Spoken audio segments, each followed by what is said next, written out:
Hi అండి, welcome back to our channel.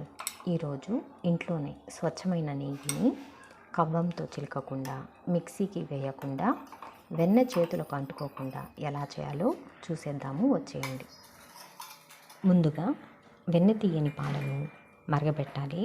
ఇలా మరగబెట్టిన పాలను 3-4 గంటల పాటు ఫ్రిడ్జ్లో పెడితే ఇలా మీగడ రొట్టెలా పేరుకుంటుంది.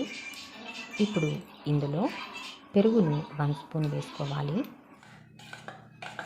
ఇప్పుడు మీగడ పెరుగు కలిసేలా కలుపుకొని గిన్నె మీద మూత పెట్టి ఫ్రిడ్జ్లో పెట్టేసి మళ్ళీ మరుసటి రోజు మళ్ళీ అదేవిధంగా పాల మీద మీగడను తీసేసుకొని మళ్ళీ ఒకసారి మీగడ మొత్తం కలిపేసుకోవాలి. ఈ మీగడ గిన్నెను మూత పెట్టుకొని మళ్ళీ ఫ్రిడ్జ్లో పెట్టేసుకోండి. ఇలా 10-15 రోజుల మీగడ ఇదంతాను. ఇప్పుడు నెయ్యిని చేసుకునే ముందు ఫ్రిడ్జ్లో నుంచి తీసి బయట రూమ్ టెంపరేచర్ వచ్చే వరకు ఒక 7-8 గంటల పాటు బయట పెట్టేయండి. చూడండి, ఇప్పుడు పెరుగు ఎలా పేరుకుంటుందో అలాగే ఈ మీగడ పేరుకుపోయింది. ఈ మీగడ మొత్తాన్ని మందంగా ఉండి వెడల్పుగా ఉండే అల్యూమినియం పాత్రలో వేసుకుంటున్నాను. ఎందుకంటే స్టీల్ గిన్నెలో తొందరగా అడుగు అంటుకుపోతుంది. నెయ్యి చేసిన గిన్నెను తోమేటప్పుడు అడుగు తొందరగా వదలదు. అల్యూమినియం పాత్రలో నెయ్యి చేసుకుంటే తోమేటప్పుడు నెయ్యి చేసుకున్న తర్వాత నీళ్లు వేసి పెట్టేసి 7-8 గంటల పాటు నానిన తర్వాత అట్లకర్రతో గీకేసుకుంటే మొత్తం ఊడిపోతుంది. చూడండి, ఇప్పుడు ఒక గరిట తీసుకొని 1 నిమిషం పాటు ఇలా కలుపుతూ తిప్పుకోండి. చూడండి, వెన్న వేరు మజ్జిగ వేరు అయిపోయింది. ఎందుకంటే మనం మీగడ తీసినప్పుడు అందులో పెరుగు వేసాం కదా, అందువల్ల పెరుగులా తోడుకుంది. ఇలా మీగడ తీసిన తరువాత ఒకసారి మీగడను కలిపి పెట్టుకుంటే తొందరగా మీగడ పాడవదు. మీగడ కలపకుండా పెట్టామంటే మీగడ పాడవుతుంది. ఇప్పుడు ఇందులో ఐస్ వాటర్ని ఒక గిన్నె నిండుగా వేసుకుంటున్నాను. ఎందుకంటే ఐస్ వాటర్ వేసుకుంటే వెన్న మొత్తం పైకి తేలి పేరుకుపోతుంది. ఇప్పుడు గరిటెతో ఇలా కలుపుకుంటే వెన్న మొత్తం గట్టిగా అవుతుంది. ఇప్పుడు మజ్జిగను తీసేసుకుందాము. ఇలా మళ్ళీ ఇంకోసారి మీగడను ఐస్ వాటర్తో కడిగేసుకుందాము. ఇలా వెన్నను 2-3 సార్లు ఐస్ వాటర్తో కడిగేసుకోవాలి.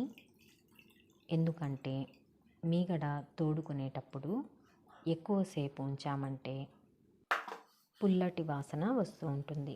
అదేవిధంగా నెయ్యి కాగేటప్పుడు పుల్లటి వాసన వస్తూ ఉంటుంది.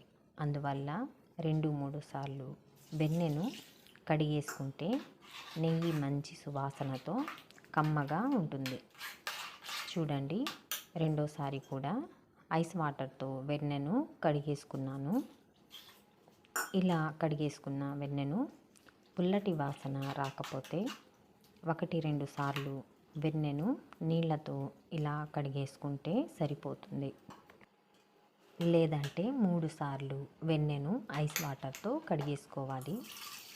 3సారి వెన్నెను కడిగేటప్పుడు 10-15 నిమిషాలు ఐస్ వాటర్లోనే ఉంచిన ఆ పులుపు వాసన పోతుంది. చూడండి, రెండోసారి కూడా వెన్నెను కడిగేసుకున్నాను.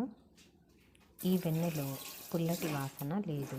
అందువల్ల 2 సార్లు వెన్నెను కడిగేసుకొని ఇప్పుడు స్టవ్ ఆన్ చేసి వెన్న గిన్నెను స్టవ్ మీద పెట్టుకొని ఇప్పుడు మీడియం ఫ్లేమ్లో మంటను ఉంచి నెయ్యిని చేసుకుందాము.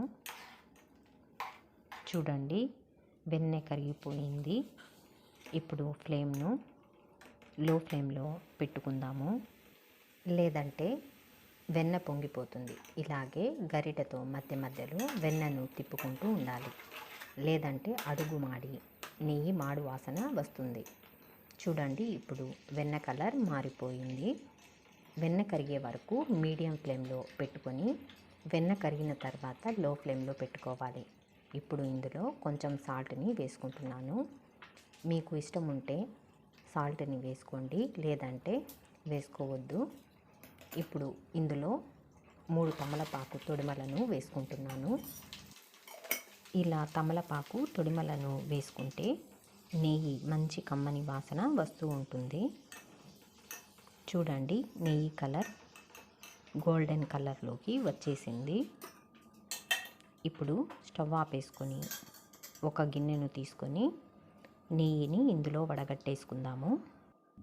ఇలా చాలా సింపుల్గా చేత్తో మీగడను ముట్టుకోకుండా, చేతికి వెన్న తగలకుండా, మీగడ కవ్వంతో చిలకకుండా, మీగడను మిక్సీలో వేసి తిప్పకుండా నెయ్యి చేయడానికి అంట్లు గిన్నెలు ఎక్కువగా కాకుండా ఇలా చాలా ఈజీగా ఇంట్లోనే నెయ్యిని మనం చేసుకోవచ్చు. చూడండి, నెయ్యి ఎంత బాగా వచ్చిందో. నేను నెయ్యి చేసిన తర్వాత రూమ్ టెంపరేచర్కి వదిలేశాను. ఇప్పుడు చలికాలం కాబట్టి చూడండి, పూసగా నెయ్యి ఎంత బాగా వచ్చిందో.